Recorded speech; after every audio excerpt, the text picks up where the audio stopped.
Morning. Let's bring in our political panel. We're joined today by April Chapman. She's a Project 21 ambassador and the host of the Standard of Truth podcast. Also joining us is Daniel Littman. He's a White House and Washington reporter for Politico. Good morning. Good morning. Good morning. Great to have you both this morning. So let's start with the EU summit. We just heard that report there. Every nation signing a joint statement backing Ukraine except one, Hungary, the lone holdout. It's the second time the Hungarian prime minister declined to sign a statement pledging support. Daniel, your overall thoughts on what we're discussing here with respect to NATO? Yeah, Hungary has long been kind of pro-Russian in some ways and played both sides. So this is not a huge surprise. Of course, you want unity in Europe, especially as they feel like America is not on their side as much. It's mid-March. We haven't had a peace deal. Trump really wanted one very quickly in his administration. And I think what Europe is trying to do with this summit and future ones will be trying to start up the European defense infrastructure more because they need to spend more on defense spending. They're not hitting the agreed upon goal for GDP. And if you look at Poland, they meet it. But a lot of countries have felt like they can write off American coattails. And with Trump and potentially J.D. Vance as the next president, they can't live by that anymore. Interesting. Well, we've been beating this topic to death as every news outlet around the world. NATO needs to spend more money. They're stepping up, and hopefully they actually finally deliver on that promise. Well, talking about delivering on promises, President Trump making good on a promise to dismantle the Department of Education. Take a listen.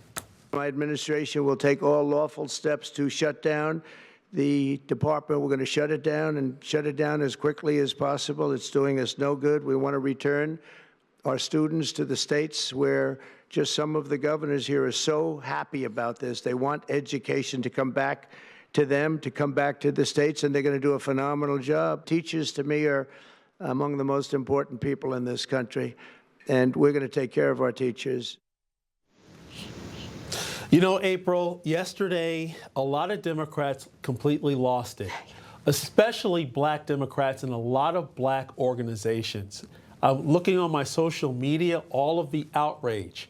I begin to comment and say this is an opportunity for everyone to actually take advantage of the additional funds coming to states to start independent schools, charter schools, vouchers, homeschooling, to provide diversity of options. What say you? You know, this is a prime example of the Democrat Party and those that support leftist ideology doing exactly what they've been doing, but now they can no longer hide it. They want to keep minority students, brown students, American students in general in failing schools, and they're not interested in opportunity. I remember listening to the head of one of the largest teachers unions, Randy Weingarten, made it very clear that if this were to happen, the unthinkable would happen, right? The money would actually go to private schools or charter schools. This is an opportunity for parents to rise up and own their power. We do not share custody of our children with the government. And it is clear that these individuals have never cared or were remotely interested in the health and safety and well-being and educational outcomes of the children. They are being selfish, self-centered, and now that the 60% of the U.S. Department of Education's budget that has been used for administration, we're now going to see that money go back to the states to where it belongs, in the hands of the students. They believe that they own you, they control you, and when that power is removed, they start to melt down, crash out, and freak out. Mm-hmm. Well, can I say something on this topic, guys? Trump talking about how the nation's report card is really failing, that we spend so much money and we don't get a lot of great outcomes. I think there's a variety of reasons for that because the main thing is that schools are mostly funded by real estate taxes, and so you get wealthy suburbs like Northern Virginia, like Westchester in New York, like the suburbs around San Francisco, they spend a ton of money per pupil, and they do a pretty good job. And those schools are some of the best in the country. Whereas if you look at economically downtrodden places in Kentucky or Ohio or in the inner city in Detroit, they don't have as much money, and it's harder to recruit teachers. And so unless you fix this important element, or get more federal funding, and kind of spread the wealth around in terms of having a more equal funding structure, you're never going to really address these major inequalities in our country. No, I fundamentally have to push back and disagree with that. Go We ahead. see academic outcomes in major urban epicenters that get plenty of funding, and the outcomes are still poor. Right. If you have in Baltimore $26,000 to $28,000 being spent per child, I'm a homeschool mom. It has never cost me $26,000 a year to educate one student. The issue is that our educational, our centers of academic learning are being used as indoctrination training camps. And a lot of this money that's being pumped into the school system does not go to actually educating students. Teachers do not have the freedom to educate and focus on academics. And when children are going to school and they're being taught that whiteness is bad and that Black people are oppressed, and they're not spending any measurable time on things that are going to promote human flourishing and allow them to compete on the world stage, the outcomes are going to be poor. This is not a money problem. I have 4 children, and I spend less than $10,000 a year of my own money to educate them. This is a bureaucracy issue, and it's not a money problem. Amen, April. Yeah, great pushback, especially here in New York, where the reading proficiency is so low. And just even more generally, right now, according to an NAEP report, reading proficiency for grade 8, 30%. And over 70% of people, according to a Gallup poll, are dissatisfied with the current education system. So that says a lot. And one more point Sure. on this. Going back to, I believe it was 2007, 2008, I helped found a charter school in Red Hook, Brooklyn. And many of the students that came in, they were 3-4 years behind in terms of math, reading, and science, so like basic stuff. Right. And it took like 3 years to get them up to speed, and then they started to excel even beyond the grade level. And guess what? It costs, to your point, April, less money to educate and catch them up in a charter school than it did in a regular public school. So this is not about money. This is about standards and excellence. And a curriculum that makes sense, according to the real teachers out there. But let's pivot here. Turning to you, Daniel, another big meeting coming up. Defense Secretary Pete Hegseth says he'll meet with Elon Musk at the Pentagon to discuss what's being called efficiencies. I mean, Daniel, Musk is the subject of your latest article here for Politico and how he poses a challenge for Washington lobbyists. Can you elaborate? Yeah, so I talked to a lot of operatives and lobbyists in town, and they said he's basically unlobbyable, because which is probably Americans would be happy to learn that, because you have private interests trying to save government projects, and they can't reach Musk. They can't reach people working for Doge. But then they also get opportunities like, hey, they're told by their clients, let me target our competitors to try to get their contract canceled. So one of them told me how this happened where they their competitor messaged Doge through their X account and then got that contract canceled. And so it's all this knife fighting in D.C. And some people go to the Doge caucus on the Hill. But I think Elon Musk, he's given out his cell phone numbers to to senators, not to House members. So I'm sure there's some hurt feelings there. But it's causing a lot of consternation among the moneyed class in Washington these days. Good. You know, April, they say New York City never sleeps. And guess what? The cameras are still on in New York City. The Trump administration giving the city 30 more days to shut those cameras off. What cameras am I talking about? The cameras that takes a snapshot of license plates to charge people based upon the congestion pricing rates. You know what? The Transportation Secretary, Sean Duffy, putting New York City on notice, posting on X, your unlawful pricing scheme charges working class citizens to use roads their federal tax dollars already paid to build. Know that the billions of dollars the federal government sends to New York are not a blank check. Continued noncompliance will not be taken lightly. You know, people are fed up, April. They're already paying for it. These politicians in New York and all around the country are trying to devise ways to further tax the working class people instead of finding ways to reduce budgets, reduce spending, and give people a reprieve. What say you?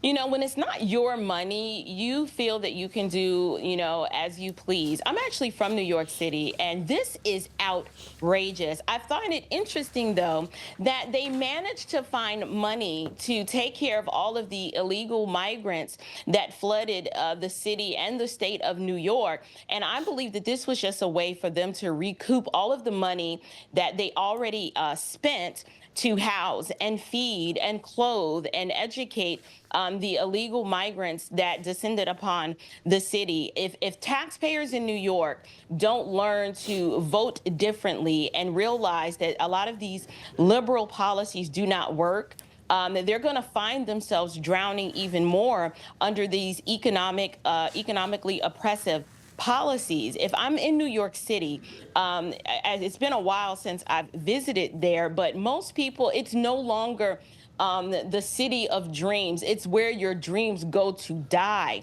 It's always been expensive, but now it's oppressively expensive with this new mandate to have cameras catching too many cars on the road and then using that as a money grab to, restock your coffers because you spent the money not on Americans, but on illegal immigrants. It's just disgusting to me.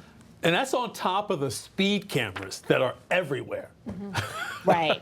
It's a police state. I feel like you're living in communist China. Well, a lot of the Democrats say, though, that this is the cost of doing business in New York. If you don't want to live in New York, then you should move elsewhere. I don't say that, but I've heard this point made before. Daniel, do you agree?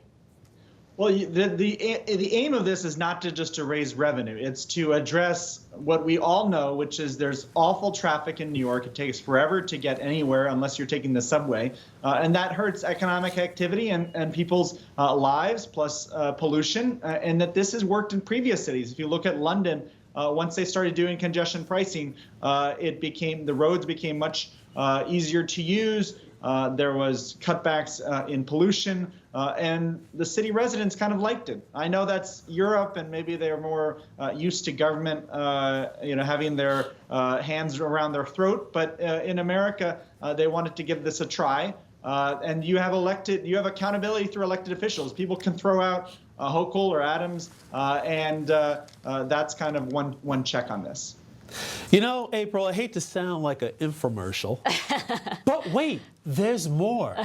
In terms of taxes, this is what these New York politicians are currently thinking about to give more money to these agencies, especially the MTA, for their capital expenditures to fund their projects. Payroll mobility taxes, right? To charge small businesses more taxes. Wait, get a load of this. More taxes coming to ride shares. So you have to pay more for your Uber and Lyft and so forth. If you shop online, a surcharge for online shopping. Then get this, food delivery. Too lazy to go pick up your own food? DoorDash, Uber Eats, and so forth. Extra charges. When is enough enough? This is why we saw during the 2020 pandemic and beyond, people were leaving New York City in droves, and they were heading for states such as Florida and Tennessee and Texas. And we even experienced an uptick in our population here in Georgia. This is so oppressive. It makes it unsustainable for the average person to live. I don't know if the idea was to create a city for the elite, but if that's the plan, it is working. I'd also like to note, though, the New York City subway system is incredibly unsafe. You have a major crime problem coupled with being overtaxed. And so to add this type of not a poll tax, but, when you want to order food or you want to spend money online, at some point, it's going to hurt to where they're going to lose tax revenue because people are going to jump ship and they're going to leave. And this is going to have the opposite effect. No one wants to do business in New York because it is not friendly to small businesses. You can't open up a bodega anymore. Like when I was growing up in the 80s, a legal immigrant family could come to the city and hang their shingle up and create a family legacy for themselves. You can't do that anymore. Just the licensing and all of the red tape that you have to go through just to put the key in the door and have your grand opening, it's too expensive. This is going to backfire big time. That's such a great point, April, that you made there, because we are also seeing just such an increase in crime on the subways. Even though Kathy Hochul claimed it was safe, we saw what happened over the summer with someone literally burned on the subway. So it's forcing people to take unsafe transportation into work, and That's really a major problem. Yeah, and you know what? So, one of the bodega leaders, he actually just posted, someone just got stabbed yesterday in the neck in a bodega. Unbelievable. Right. So this is the reason why, like I said, you have generations of New Yorkers who are leaving because they're like, this is not the city that I once knew.